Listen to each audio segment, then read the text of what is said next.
अस्सलाम वालेकुम students. Types of matrices ये बहुत इंपॉर्टेंट है। हमारी नेक्स्ट जो एक्सरसाइज है 1.2 इसमें ये क्वेश्चंस भी आएंगे। तो मैं उससे पहले आपको जो मैट्रिसेस हैं उनकी जो डिफरेंट टाइप्स हैं उनका मैं आपको ब्रीफ सा इंट्रोडक्शन बता देता हूँ। एक चीज़ मैं आपको क्लियर कर दूँ, शायद स्टूडेंट्स के माइंड में ये क्यूरी हो कि अगर एक ही मैट्रिक्स हो तो उसको मैट्रिक्स पढ़ेंगे, और अगर एक से ज़्यादा मैट्रिसेस हों मीन टू सी के मैट्रिक्स की जो प्लूरल फॉर्म है, मैट्रिक्स की जो जमा है, उसको हम मैट्रिसेस कहते हैं। तो ये इसके टाइटल में लिखा हुआ है टाइप्स ऑफ मैट्रिसेस, तो इसका मतलब है मैट्रिसेस की अक़साम। तो अगर सिंगल एक मैट्रिक्स हो तो उसको मैट्रिक्स पढ़ेंगे, और अगर उसकी जमा हो तो उसको मैट्रिसेस पढ़ते हैं। तो जो हमारी पहली टाइप है मैट्रिसेस की वो है row matrix. Students it's quite easy. Row I mean जो ऐसा मैट्रिक्स जो एक रो की फॉर्म में होगा उसको रो मैट्रिक्स कहेंगे। A matrix is called a row matrix if it has only one रो।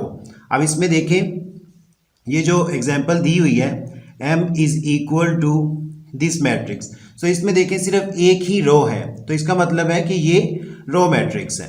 तो कोई भी ऐसा मैट्रिक्स जिसमें सिर्फ एक ही रो हो उसको रो मैट्रिक्स कहते हैं। इससे नेक्स्ट है उसको कॉलम मैट्रिक्स कहते हैं। जिस तरह हमने रो मैट्रिक्स पढ़ा है, ठीक है, ऐसा मैट्रिक्स जिसमें सिर्फ एक ही रो हो उसको रो मैट्रिक्स कहते हैं, और एक ऐसा मैट्रिक्स जिसमें सिर्फ एक ही कॉलम हो उसको कॉलम मैट्रिक्स कहते हैं। इसके एग्जांपल ये है m is equal to this. अब इसमें आप देख सकते हैं कि इस मैट्रिक्स में सिर्फ एक ही कॉलम है, इस मैट्रिक्स में भी सिर्फ एक ही कॉलम है। तो ऐसा मैट्रिक्स जिसमें सिर्फ एक ही कॉलम हो उसको कॉलम मैट्रिक्स कहते हैं। नेक्स्ट है हमारा rectangular matrix. A matrix M is called rectangular if the number of rows of M is not equal to the number of columns of M.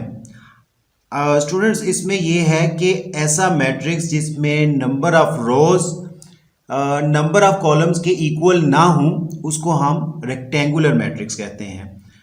मैं फिर रिपीट कर रहा हूँ, ऐसा मैट्रिक्स जिसमें नंबर ऑफ रोज उस मैट्रिक्स में नंबर ऑफ कॉलम्स के इक्वल ना हो उसको रेक्टेंगुलर मैट्रिक्स कहते हैं। जिस तरह हम इस मैट्रिक्स के एग्जांपल ले सकते हैं A इज इक्वल टू, अब ये मैट्रिक्स है, इसमें देखें रो जो है 3 है और कॉलम 2 है, तो यानी कि नंबर ऑफ रोज और नंबर ऑफ कॉलम्स इक्वल नहीं है, तो ये एक रेक्टेंगुलर मैट्रिक्स है। इसके एग्जांपल लें तो इसमें भी 2 रोज हैं 3 कॉलम्स हैं, इसमें एक ही रो है लेकिन 3 कॉलम्स हैं, तो ये सारे जो एग्जांपल्स हैं ये रेक्टेंगुलर मैट्रिसेस के हैं।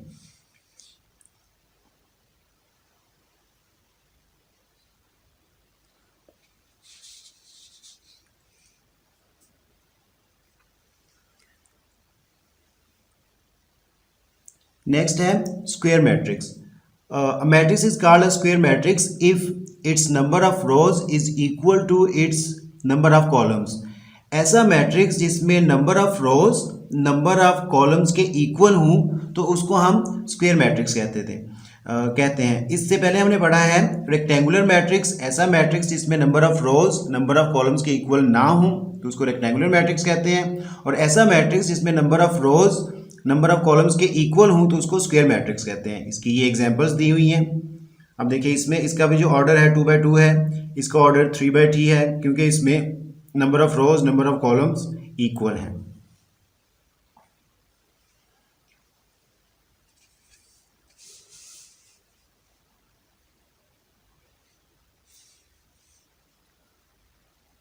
नेक्स्ट टाइप है नल और जीरो मैट्रिक्स। ऐसा मैट्रिक्स जिसकी तमाम एंट्रीज जो हैं वो ज़ीरो हों तो उसको नल और ज़ीरो मैट्रिक्स कहते हैं। ये क्वाइट इजी है। Next transpose of a matrix. Students ये बहुत इंपॉर्टेंट है। ट्रांसपोज ऑफ अ मैट्रिक्स ये होता है कि आपने लेट्स सपोज कि एक मैट्रिक्स है, मैट्रिक्स ए, इसकी एंट्रीज हैं 2, 4, 5 एंड 6। अब इसका जो ट्रांसपोज है मैट्रिक्स ए का ट्रांसपोज, इसको हम इस तरह लिखते हैं और इसमें हम करते ये हैं कि ये जो मैट्रिक्स होता है इसके जो रोज़ होती हैं उनको हम कॉलम्स में कन्वर्ट कर देते हैं, या जो कॉलम्स होते हैं उनको हम रोज़ में कन्वर्ट कर देते हैं। जिस तरह अब ये रो है 2 और 4, तो ये रो है, इसके ट्रांसपोज में इसको मैं कॉलम में कन्वर्ट कर दूंगा। अब ये रो है 5 और 6, इसको मैं इसके कॉलम में कन्वर्ट कर दूंगा। तो ट्रांसपोज ऑफ अ मैट्रिक्स ये होता है कि आपने गिवन मैट्रिक्स की रोज को कॉलम्स में कन्वर्ट कर देना होता है, या गिवन मैट्रिक्स की कॉलम्स को रो में कन्वर्ट कर देना होता है। अब इसमें अगर मैं देखूं तो ये रो है, यहाँ पे कॉलम बन गया, ये रो है, यहाँ पे कॉलम बन गया। अगर मैं कॉलम्स को लूँ तो ये कॉलम है 2 और 5, यहाँ पे रो बन गई है, ये कॉलम है, यहाँ पे रो बन गई है। तो ये होता है transpose of a matrix.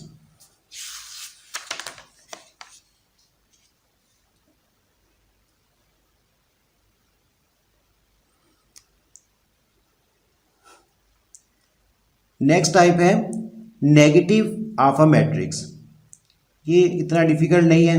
Negative of a matrix इसका मतलब ये होता है कि एक मैट्रिक्स है और एक और ऐसा मैट्रिक्स जो कि हो तो उसके सेम मैट्रिक्स इस मैट्रिक्स की तरह ही, लेकिन इसका नेगेटिव हो। मीन टू से कि अगर मैं इसी मैट्रिक्स में से माइनस कॉमन ले लेता हूँ तो इसकी तमाम एंट्रीज जो हैं उनके साइन चेंज हो जाएंगे। अब देखिए इस मैट्रिक्स में से मैंने माइनस जो है वो कॉमन ले लिया, तो इसकी जो जितने भी साइंस हैं वो सारे चेंज हो गए।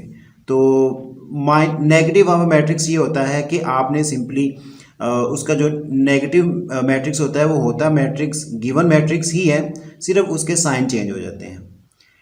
नेक्स्ट टाइप है सिमेट्रिक मैट्रिक्स। सिमेट्रिक मैट्रिक्स ऐसे मैट्रिक्स को कहते हैं जिसका ट्रांसपोज लिया जाए तो भी पहले वाला मैट्रिक्स ही आ जाए, तो इस तरह के मैट्रिक्स को कहते हैं ये सिमेट्रिक मैट्रिक्स है।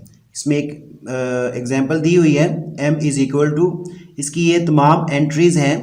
फिर हमने नेक्स्ट इसी मैट्रिक्स का ट्रांसपोज लिया, तो ट्रांसपोज लेने के बाद भी देखें इस मैट्रिक्स की तमाम एंट्रीज और इस मैट्रिक्स की तमाम एंट्रीज की पोजीशन और उनकी वैल्यूज़ सेम है। तो ऐसा मैट्रिक्स जिसका ट्रांसपोज लिया जाए तो भी वो सेम मैट्रिक्स के एलिमेंट्स की तरह ही रहे, उसकी तमाम एंट्रीज जो है ना वो पहले मैट्रिक्स के एंट्रीज की तरह ही रहें, पोजीशन भी और ऑर्डर भी। तो इस तरह के मैट्रिक्स को हम कहते हैं सिमेट्रिक मैट्रिक्स। नेक्स्ट टाइप है skew symmetric matrix. A square matrix A is said to be skew symmetric if A transpose is equal to minus A।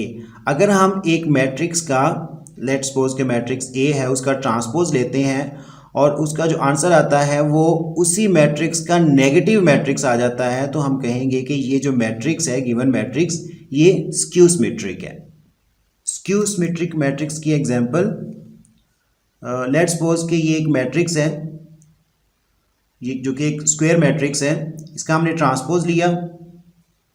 Transpose में हम क्या करते हैं, जो गिवन मैट्रिक्स होता है उसकी रोज़ को हम कॉलम्स में कन्वर्ट कर देते हैं। तो इसकी रोज़ को हमने कॉलम्स में कन्वर्ट किया, फिर हमने इसको मज़ीद सॉल्व किया। सॉल्व हमने ऐसे किया कि इस मैट्रिक्स का हमने ट्रांसपोज ले लिया है और ट्रांसपोज लेने के बाद जो भी आंसर आया इसमें से मैंने माइनस कॉमन लेना है। जब मैंने माइनस का साइन कॉमन ले लिया तो डेफिनेटली अंदर जितने भी ज़ीरो के नॉन ज़ीरो जितने भी नंबर्स हैं उन सब के साइन जो है वो चेंज हो जाएंगे।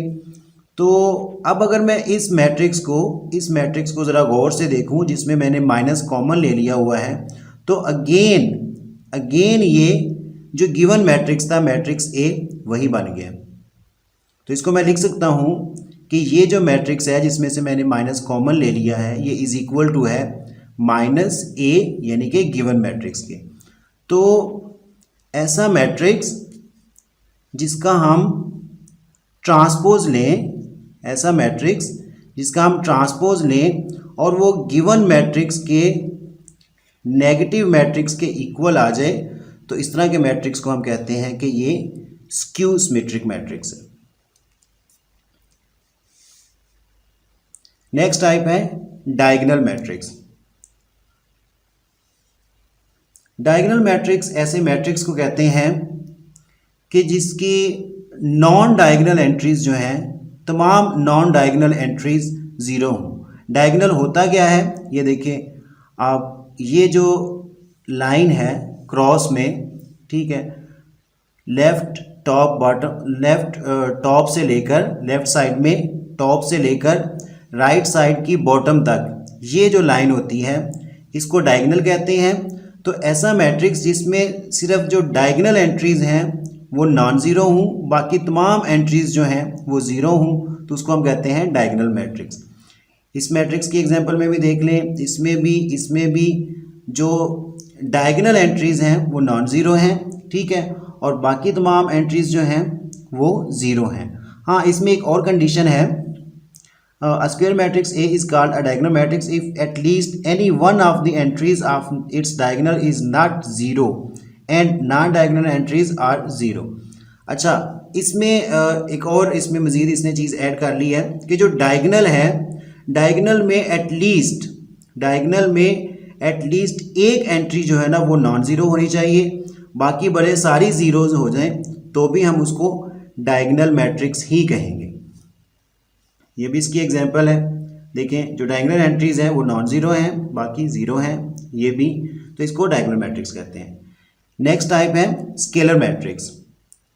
अ डायगोनल मैट्रिक्स, जो स्केलर मैट्रिक्स होता है बेसिकली ये भी डायगोनल मैट्रिक्स ही होता है, लेकिन उसकी डेवलप्ड फॉर्म है। A diagonal matrix is called a scalar matrix if all the diagonal entries are same. अगर तो एक डायगोनल मैट्रिक्स की जो डायगोनल एंट्रीज हैं वो सारे की सारी सेम हों, ठीक है, तो उसको हम कहते हैं कि ये स्केलर मैट्रिक्स है। इसमें देख लें कि जो डायगोनल एंट्रीज हैं वो सारे की सारी 2 2 2 हैं, यानी कि सेम है, तो इसको हम कहेंगे कि ये स्केलर मैट्रिक्स है। नेक्स्ट मैट्रिक्स है, टाइप है जो मैट्रिक्स की, आइडेंटिटी मैट्रिक्स। ऐसा मैट्रिक्स, ये भी बेसिकली एक डायगोनल मैट्रिक्स ही होता है जिसकी डायगोनल एंट्रीज जो हैं वो 1 1 हूँ, ठीक है, तो इस तरह के मैट्रिक्स को हम कहते हैं आइडेंटिटी मैट्रिक्स। बाकी जो नॉन डायगोनल एंट्रीज हैं वो सारी ज़ीरो। इस एग्जांपल में भी आप देख लें कि जो डायगोनल एंट्रीज हैं वो 1 1 हैं, बाकी जो नॉन डायगोनल एंट्रीज हैं वो ज़ीरो हैं। इसमें इसने बहुत इंपॉर्टेंट नोट दिया हुआ है, the scalar matrix and identity matrix are diagonal matrices. ये डेफिनेटली हमने पढ़ा है कि जो स्केलर मैट्रिक्स है और आइडेंटिटी मैट्रिक्स है ये बेसिकली डायगोनल मैट्रिक्सेस ही होते हैं, लेकिन ये उसकी आगे फिर डेवलप्ड फॉर्म है। Every diagonal matrix is not a scalar और आइडेंटिटी मैट्रिक्स। हाँ, ये ज़रूरी नहीं है कि हर एक जो डायगोनल मैट्रिक्स है वो स्केलर मैट्रिक्स भी हो या आइडेंटिटी मैट्रिक्स भी हो, लेकिन ये हम कह सकते हैं कि हर स्केलर मैट्रिक्स या हर आइडेंटिटी मैट्रिक्स जो है वो डायगोनल मैट्रिक्स ज़रूर होता है। Thanks for watching the video.